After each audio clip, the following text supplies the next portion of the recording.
მიანები აქ არის 18 საათი და 26 წუთი ამ დროისათვის, რასაც ჩვენ ვხედავთ, ეს არის ნაწილი რიგის გაშლილი 1 კილომეტრზე.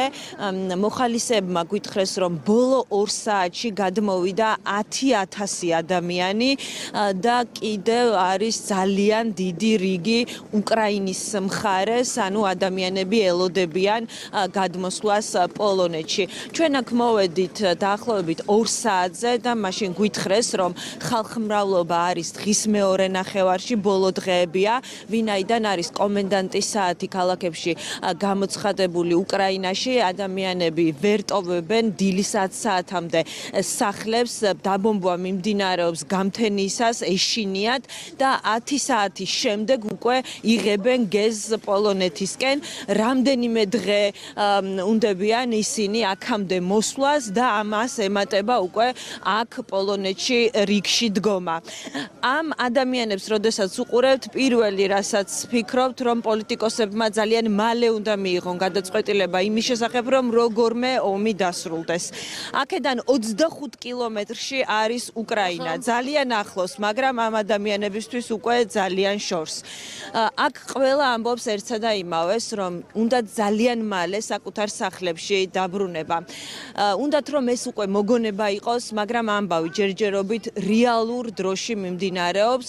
ომი არის ძალიან ცხელი, ეს ჭრილობა არის ძალიან ახალი და ზოგს გააზრებულიც არ აქვს, როგორც თავად გვეუბნებიან, რა მდგომარეობაში არიან, რა ელოდებათ და ფიქრობენ და დარდობენ მოხუც მშობლებზე, მამაკაცებზე, რომლებიც დატოვეს უკრაინაში იმისათვის, რომ თავისუფალი და დამოუკიდებელი სამშობლო დაახვედრონ. ჩვენ ვრჩებით მედუკას საზღვარზე და დღეს გთავაზობთ პირველ სიუჟეტს იმის შესახებ, თუ რა მდგომარეობა იყო მთელი დღის განმავლობაში, ახლა რაც ხდება, ამას ახლა თქვენ ხედავთ, გადაჭედილია აქაურობა, მაგრამ სამაგალითო არის ის დამოკიდებულება, რომელსაც პოლონელები იჩენენ და თუ ნობელის პრემია ეკუთვნის ვლადიმერ ზელენსკის, ის უკვე წარადგინეს პარლამენტარებმა, მაშინ ნობელის პრემია აუცილებლად ეკუთვნით პოლონელებსაც, რომლებმაც საკუთარი სახლის კარი და გული გაუღეს ლტოლვილებს უკრაინიდან. უგუნური, არაპროვოცირებული, უსამართლო, ტანჯვით და სისხლით, ნგრევით სავსე ომის შედეგები გაცილებით მძიმეა, ვიდრე ეს უკრაინელებს ყველაზე კოშმარულ სიზმარში წარმოედგინათ. და რადგან პუტინი დაწყებულ ომს ჯერ არ ასრულებს, უკრაინელები განაგრძობენ ქვეყნის დატოვებას და გარბიან იქ, სადაც კრემლი ბომბების ჩამოგდებას ვერ გაბედავს. ამ ადამიანებს გაუმართლათ, მათი მეზობლები ევროკავშირის და ნატოს წევრები არიან, ანუ მთავარია საზღვრამდე როგორმე მიაღწიონ. ეს კადრები პუტინის ომზე გადაღებულ არაერთ დოკუმენტურ ფილმში მოხდება, როგორც დასტური იმის თუ რა ხდება მაშინ, როდესაც მტრის მთავარი სამიზნე მშვიდობიანი მოსახლეობაა და ასევე საჩვენებლად მოძმე ხალხისთვის საბედისწერო წუთებში პოლონელების წარმოუდგენელი სოლიდარობის, გვერდში დგომის და მეგობრობის. ლტოლვილებს პოლონელი მოხალისეების საზღვარზე უკრაინის მხარეს ხვდებიან და გადმოსვლაში ეხმარებიან. პირველ რიგში ხუცები და ინვალიდები მოჰყავთ, მათ შემდეგ მცირეწლოვანი ბავშვები და ქალები.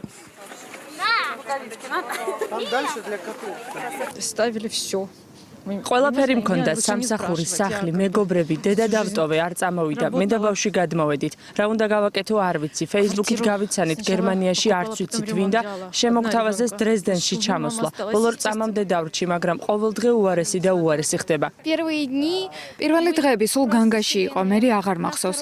ჩავედით თავშესაფარში და იქ ვიმალებოდით. მე ამ ომის ნახვა არ მინდოდა, არასდროს დამავიწყდება ეს დღეები და ეს განცდები. დღეს მედუკაზე ჩვენი მეგზური ქალაქის პოლიციის უფროსია. მას გადავყავართ უკრაინის საზღვართან ძალიან ახლოს, რათა ადგილზე ვნახოთ პირველ მიმღებ ქვეყანაში ლტოლვილების შემოსვლის პროცესი. რამდენიმე მეტრში უკრაინის ეროვნული დროშა ფრიალებს. საბუთებს მესაზღვრები ადგილზე რამდენიმე წუთში აგვარებენ იმისათვის, რომ ომიდან წამოსულ ხელში პატარა ბავშვებით ფეხით გამოვლილ ქალბატონებს დამატებითი პრობლემები არ შეუქმნან. პოლიციის უფროსი გვიყვება, რომ ხალხმრავლობა საღამოს საათებში პიკს აღწევს. უკრაინიდან სულ უფრო მეტი ადამიანი გადმოდის და ჩვენ მათ ვეუბნებით, რომ მზად ვართ მისაღებად. რამდენიმე დღე ლოჯისტიკურად უკვე სიტუაცია კონტროლს ექვემდებარება. შევძელით იმის გაკეთება, რომ რიგები არ იყოს. ერთ მხარეს საფეხმავლო გადმოსასვლელი გავაკეთეთ და მეორე მხარეს მანქანებით გადმოდიან. ძალიან ბევრი ბავშვია და ამდენივე ტრაგედია. თავარია რომ აქ მათთვის უსაფრთხოა და ჩვენ მათზე ვზრუნავთ. გადმოსვლისთანავე ლტოლვილებს ხვდებათ თბილი ტანსაცმელი, ნაკსოვი ქუდები, ხელთათმანები, უფასო ბარათები ევროპის მასშტაბით და უკრაინაში დარჩენილ ნათესავებთან დასარეკად. საკვები ტკბილეული ბავშვებისთვის, მაგრამ თავშესაფარი ყველასთვის არ არის. საზღვარზე მათ დროებით აჩერებენ, რადგან ღია ცის ქვეშ გაჩერება არ მოუწიოთ. უმეტესობა 5 წლამდე ასაკის შვილებთან ერთად გადმოდის. 3 მილიონი ლტოლვილიდან 1,5 მილიონი ბავშვია. კიევიდან გადმოვედი, დავტოვე ომი, უბედურება, ახლობლები, მაგრამ როდესაც არჩევანია დარჩე ომში ბავშვით თუ გაბედო წამოსვლა, მაინც ფიქრობ, რომ გარისკო ამ გზის გავლა. ამ დრომდე კიევში ვიყავი, ნუ ძირითადად თავშესაფარში, ქალები მოვდივართ, გმირი კაცები იცავენ სამშობლოს. ცხელწერტილში ვიყავი, ფაქტიურად აღარ არის არც საკვები და პურიც კი. ელექტროენერგია კარგა ხანია გაითიშა, მაგრამ ვართ ერთიანი, ყავს პრეზიდენტი, რომელმაც ქვეყანა არ დატოვა და ვფიქრობთ, რომ ამ ერთიანობით და გამბედაობით გავიმარჯვებთ. არც შუქი, არც წყალი, არც საკვები, კიევში ჰუმანიტარული კატასტროფაა. ადრე გამოსვლა უფრო ადვილი იყო, ახლა ქალაქების დატოვებაც რისკია და დარჩენა კიდევ უფრო საშიში. სულ ვკანკალებდი მუდმივად განგაში, რაკეტები, აფეთქება, სროლა და შიში. ბოლო ბომბის შემდეგ უკვე ვიფიქრე, რომ ვეღარ დავრჩებოდი, მაგრამ ძალიან ბევრი ხალხი დავტოვე. მედუკას საზღვარი დიდხანს დარჩება ჰუმანიტარულ დერეფნად და თავშესაფრად. ლტოლვილთა რიცხვი გაეროს მონაცემებით არა 4, არამედ 8 მილიონი იქნება. ამ ბავშვების მომავალი თავისუფალი, დამოუკიდებელი და ევროპული უკრაინაა. სხვა ქვეყანაში დარჩენას არ აპირებენ. აქ გადმოსული ყველა უკრაინელი სახლზე, სამშობლოზე ლოცულობს და ოცნებობს, ანუ ჯერ ომის დასრულებაზე. პირდაპირ ეთერში რამდენიმე წუთში რეკლამის შემდეგ დაბრუნდებით.